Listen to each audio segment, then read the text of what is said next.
Hi again, this is Steph from Polio Australia. Just a quick video today about using an activity diary. So in the last video we talked about pacing, and in order to pace well, it's a good idea to get an idea of what your activity tolerances are. So what that means is how long you can do an activity for before it's too much, so your pain or your fatigue levels increase. And it's hard to do that without actually knowing what you're spending your time doing and how long you're doing it for. So we talk about using an activity diary, and I know that I often talk about it just in passing and don't necessarily show people what it might look like. So I've just put an example together for you today. I want to make it very clear that this is just an example and you might use this tool differently, and that's okay. It's all just to give you some indication of how you're spending your time, how you're balancing or not balancing your activities, and what impact that's having on your fatigue levels or on your pain levels if that's something that you're struggling with as well. So I'll just show you this example now. So down the left we've got the time, the next column is what the activity is, and then how long the person has spent on that activity, and then what their energy levels are like at the end of doing that activity. So this person gets up and has a shower and gets dressed. It takes about half an hour and their energy levels are at 4 out of 10. Okay, so it has depleted their energy a little bit most likely. They sit down and have breakfast for 30 minutes and energies come up slightly to 5 out of 10. They go outside into the garden.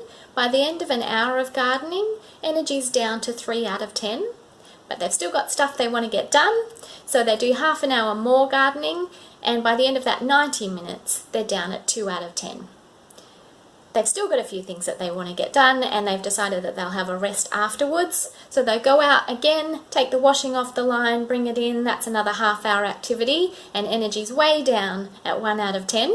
But of course everybody needs to eat, so they prepare a quick lunch, and then they've completely crashed.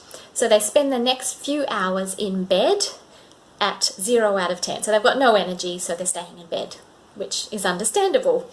Once energy's back up to about 2 out of 10 in the evening, so they've spent the afternoon resting, they get up and eat some leftovers, and energy is still at about 2 out of 10.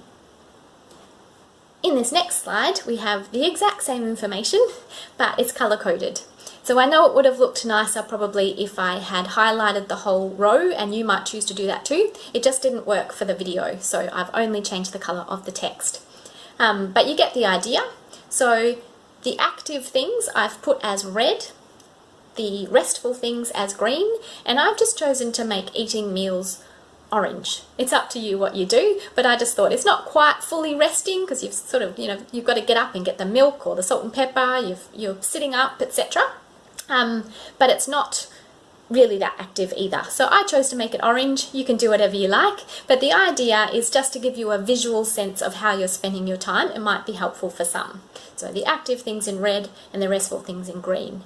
Ultimately what we want to see when we talk about balancing activity and rest is red, green, for example, throughout the day, so we can find a little bit more balance. So that's the idea.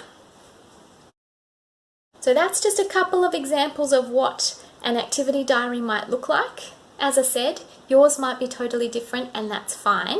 The whole idea is just to give you some indication of how you're spending your time, how much time you're spending on each activity, and what that's doing to your fatigue and your pain levels. Have you used an activity diary? Did you find it helpful? If not, what else have you found helpful? And if so, what other tips can you give people on how to use this tool well? So your comments below would be great. And again, if you're watching on YouTube, click the Facebook link and you can comment there. Okay, until next time. Bye.